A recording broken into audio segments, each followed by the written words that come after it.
Hi dears, welcome back my channel. ഇന്ന് നൂൽപുട്ട് ഉണ്ടാക്കുന്ന വീഡിയോ ആണ്. അതിനു മുമ്പ് ഞാൻ അപ്ലോഡ് ചെയ്തിട്ടുണ്ടായിരുന്നു. അത് ക്ലിയർ ആയിട്ട് പറഞ്ഞു തന്നില്ല എന്നൊരു കംപ്ലയിൻറ്റ് വന്നു. അതുകൊണ്ട് ഞാൻ വിശദീകരിച്ചിട്ട് തന്നെ പറയണം കേട്ടോ. വെള്ളം നന്നായി തിളപ്പിക്കുക, കല്ലുപ്പിട്ടിട്ട് ആ വെള്ളം തിളച്ചിട്ട് അത് അവിടെ ഇരിക്കട്ടെ. എന്നിട്ട് നമ്മൾ പൊടി, നമ്മുടെ പത്തിരിപ്പൊടി എടുക്കുക. എന്നിട്ട് ആ പത്തിരി ഒരു പാത്രത്തിലെടുക്കുക. എന്നിട്ട് ഈ തിളച്ച വെള്ളത്തിൽ ഒഴിച്ചിട്ട് ഇതേപോലെ ഇളക്കിക്കൊണ്ടിരിക്കുക കേട്ടോ. എന്നിട്ട് ഈ പരിവാകുമ്പോൾ നമ്മളൊരു 10 മിനിറ്റ് അത് അടച്ച് വെച്ച് നന്നായിട്ടൊന്ന് അത് ഉള്ളിലേക്ക് നന്നായി വേവട്ടെ കേട്ടോ. അപ്പോൾ വെള്ളം തിളയ്ക്കുന്നത് ഞാൻ ആവശ്യത്തിന് ഒഴിച്ചുള്ളൂ, ബാക്കി വെള്ളം അവിടെ വെച്ചു. പിന്നെ കുറച്ച് തേങ്ങയിൽ നല്ല ജീരകവും ചുവന്നുള്ളി ഇട്ടിട്ട് കുറച്ച് ഉപ്പിട്ടിട്ട് നന്നായി മിക്സിയിലടിച്ച് തേങ്ങാപ്പാൽ എടുത്ത് വെച്ചു.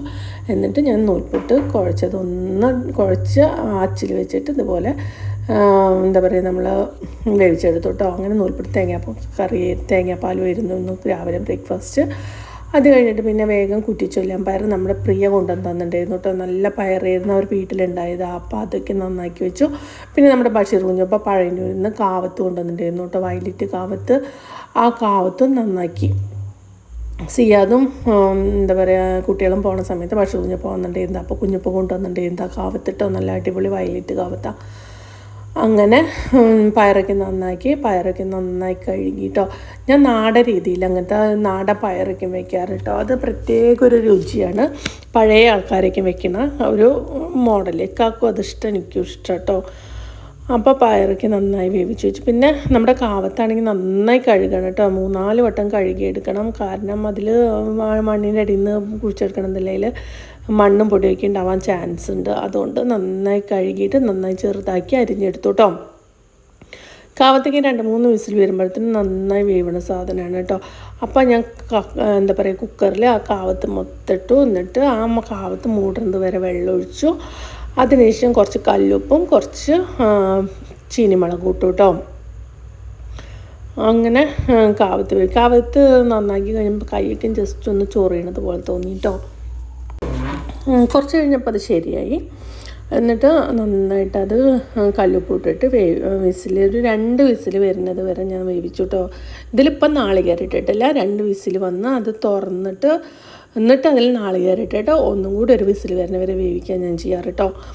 അങ്ങനെ അത് അടുപ്പത്ത് വെച്ച ശേഷം പിന്നെ നമ്മുടെ കുറ്റിച്ചൂലാൻ പയറിൽ കുറച്ച് ചുവന്നുള്ളി ഇട്ടു, തിരുത്തോന വെളുത്തുള്ളി ഇട്ടു, പിന്നെ ചീനിമുളക് ഇട്ടു, കല്ലുപ്പിട്ടു, പിന്നെ നല്ല തിളച്ച വെള്ളം ഒഴിച്ചിട്ട് അത് വേവിക്കാൻ വെച്ചു കേട്ടോ. അപ്പോൾ അത് അടച്ചു വെച്ച് നന്നായി വേവട്ടെ. അപ്പോൾ തന്നെ നമ്മുടെ ഈ കുക്കർ 2-3 വട്ടം വിസിലേക്കും വന്നു. അതിൽ നമ്മൾ തേങ്ങ ചിരകിയതിട്ടു. പിന്നെ ഒന്ന് ഇളക്കി കൊടുത്തിട്ട് അതും ഒരു വിസിൽ വരുന്ന വെച്ചു. അപ്പോഴത്തേനും നമ്മുടെ നമ്മുടെ കുറ്റിച്ചൂലാൻ പയറൊക്കെ നന്നായി വെള്ളയ്ക്കും വറ്റി നന്നായി അടിപൊളിയായിട്ട് വന്നിട്ടോ. നല്ല രുചിയാണ് ഇതിങ്ങനെ ഉണ്ടാക്കിയ. എന്നിട്ട് ഞാൻ വെറുതെ പച്ച വെളിച്ചെണ്ണ ഇതൊന്ന് ചൂടാറിയ ശേഷം പച്ച വെളിച്ചെണ്ണ ഒഴിക്കുക ചെയ്യാറ് കേട്ടോ. ഒന്ന് നന്നായി അടച്ചു വെച്ചു. പിന്നെ കണ്ട് ആവിക്കും പോയിട്ടും ചൂടാറിയപ്പോൾ പച്ച വെളിച്ചെണ്ണ ഒഴിച്ചു.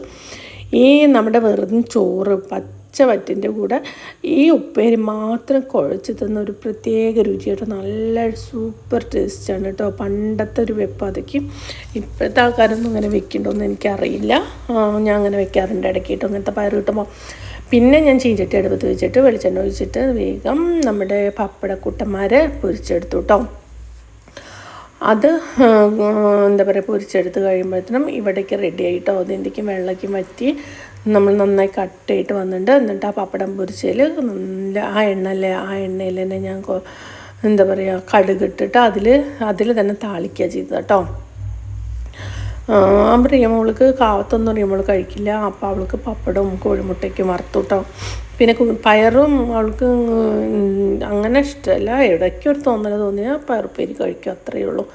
അപ്പോൾ എന്താ കഴിക്കാനെന്ന് പറഞ്ഞു വരുമ്പോൾ പിന്നെ എന്താ പറയുക ഒന്നും കഴിക്കാണ്ട് പോകും. അപ്പോൾ അത് പേടിച്ചിട്ട് വേഗം പപ്പടയ്ക്കും പൊരിച്ച് വെച്ചു. പിന്നെ അപ്പോഴത്തേനും ഈ പപ്പടം പൊരിച്ച എണ്ണയിൽ തന്നെ കറിവേപ്പില വേഗം അതിൻ്റെ ഇടയിൽ പൊടിച്ചിട്ട് വന്നിട്ടോ. തോനെ കറിവേപ്പില ഇടും ഞാനിട്ടോ എല്ലാ കറികളിലും. കാരണം കറിവേപ്പില നമ്മുടെ വീട്ടിൽ ഇഷ്ടം പോലെ ഉണ്ടല്ലോ. അത് ഫ്രീ ആയി കിട്ടണമല്ലേ, പൈസയൊന്നും കൊടുക്കണ്ടല്ലോ. അങ്ങനെ കറിവേപ്പിലേക്ക് നന്നായിട്ടിടും. എന്നിട്ട് നമ്മൾ പപ്പടം പൊരിച്ച എണ്ണയിൽ തന്നെ നന്നായി കടുകൊക്കെ ഇട്ട് അത് ചറപറാന്ന് പൊട്ടുന്ന സമയത്ത് അതിലേക്ക് നമ്മുടെ കറിവേപ്പില എന്ന് പറഞ്ഞ സൗണ്ട് വരുന്ന പോലെ ഇട്ടുട്ടോ. നല്ല സൗണ്ടാണ് ആ കറിവേപ്പില ഇടുമ്പോൾ. എന്നിട്ട് ഞാൻ ഈ ചീഞ്ചട്ടിയിലത്തെ നമ്മുടെ കുക്കറിൽ വേവിച്ച് വെച്ചിട്ടുള്ള നമ്മുടെ കാവത്ത് കുട്ടന്മാരെ മേത്തിലേക്ക് അങ്ങോട്ട് ഒഴിച്ചു വെച്ചു. അപ്പം നന്നായിട്ട് അടിപൊളിയായിട്ട് നല്ല അടിപൊളി കാവത്തുപ്പേരി റെഡി ആയിട്ടോ. കാവത്ത് ഉപ്പേരിന്ന് എന്ത് വേണേലും പറയാം, ഓരോരുത്തരോരോന്നേ പറയാം. മെഴുക്ക് പുരട്ടി എന്ന് പറയും ചിലർ ഇങ്ങനെ കാവത്ത് കാച്ചിയത് പറയും. അപ്പോൾ അങ്ങനെ ഞങ്ങൾ അങ്ങനെ പ്രത്യേകിച്ച് പേരൊന്നുമില്ല, എന്തും പറയാം. അങ്ങനെ ഇതാ കണ്ടില്ല, അതിൻ്റെ ഉള്ളിലത്തെ വെള്ളയ്ക്കും വറ്റി അടിപൊളി കാവത്ത് കണ്ടില്ല. അതിൽ ചെറിയ ജസ്റ്റ് വെള്ളം പോലെ ഉണ്ടില്ല, അത് നന്നായി ഇളക്കി കൊടുത്തപ്പോൾ അതൊക്കെ അതിൽ തന്നെ നന്നായി അബ്സോർബായിട്ടാണ്. പിന്നെ കോഴിമുട്ട വറുത്തു. അപ്പം നമ്മുടെ കാവത്തുപ്പേരിയും കോഴിമുട്ടയും കുറ്റിച്ചൂലാമ്പയറും പപ്പടും ഒക്കെയും കൂട്ടിയിട്ട് നല്ല ടേസ്റ്റായിട്ട് ചോറുണ്ടു. പിന്നെ നമ്മുടെ മുരിങ്ങക്കായ കറി ഉണ്ടായിരുന്നു കേട്ടോ. അപ്പോൾ അത് പറയാൻ വിട്ടുപോയി. അതുണ്ടാക്കണമെന്ന് ഞാൻ വീഡിയോ എടുത്തില്ല, കാരണം അത് ഇന്നലത്തെ കറിയായിരുന്നു. ഇന്ന് കറിയൊന്നും വേറെ ഉണ്ടാക്കിയില്ല. പിന്നെ 4 മണിയാകുമ്പോൾ ഞാൻ ചക്കരക്കിഴങ്ങ് പുഴുങ്ങിട്ടോ. അത് ചക്കരക്കിഴങ്ങ് എന്തിട്ടിട്ടാന്ന് പറയുക, ശർക്കര ഇട്ടിട്ട് പുഴുങ്ങി നല്ല ടേസ്റ്റാണ്. പിന്നെ രാത്രി ആയപ്പോൾ എന്താ പറയുക, നമ്മുടെ ഈ അൽഫാം ഉണ്ടല്ലോ, ഇതാണ് നമ്മുടെ അൽഫാമിൻ്റെ പേര് ഞാൻ മറന്നു. കിട്ടി, കൊണ്ടാട്ടം അൽഫാം കഴിച്ചിട്ടോ. കൊണ്ടാട്ടം അൽഫാം കുറേ കേൾക്കണം, പക്ഷെ അതെന്താ എവിടെ കിട്ടുകയെന്ന് അറിയില്ല. ഞാൻ നമ്മുടെ ചേലക്കര മൊത്തം അന്വേഷിച്ചു കൊണ്ടാട്ടം അൽഫാം കിട്ടുമെന്ന്. കിട്ടിയത് മലബാർ റെസ്റ്റോറൻറ്റിലാണ് കേട്ടോ. നല്ല മസാലയ്ക്കും പിടിച്ച്, അതിൽ എണ്ണ ഉണ്ട്. സാധാരണ നമ്മൾ അൽഫാം പറഞ്ഞാൽ എണ്ണയില്ലാത്തതല്ലേ, പക്ഷെ കൊണ്ടാട്ടം അൽഫാമിൽ നന്നായി എണ്ണയും മുളകും നല്ല എരിക്കുണ്ടായിരുന്നു കേട്ടോ. നല്ല ടേസ്റ്റ് ആയിരുന്നു കേട്ടോ, സൂപ്പറായിരുന്നു. എങ്ങനെ ഉണ്ടാവും എന്നൊരു ഐഡിയ ഉണ്ടായിരുന്നില്ല, ഞാൻ ആദ്യമായിട്ടാണ് കഴിക്കണത് കേട്ടോ.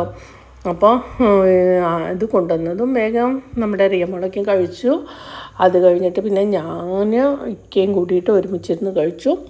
അങ്ങനെ അപ്പോൾ അവൾ കഴിച്ച പ്ലേറ്റ് അങ്ങനെ കൊണ്ടുവന്ന് വെച്ചാൽ ഞാൻ ജസ്റ്റ് ഒന്ന് വീഡിയോ എടുത്തതാണ് കേട്ടോ.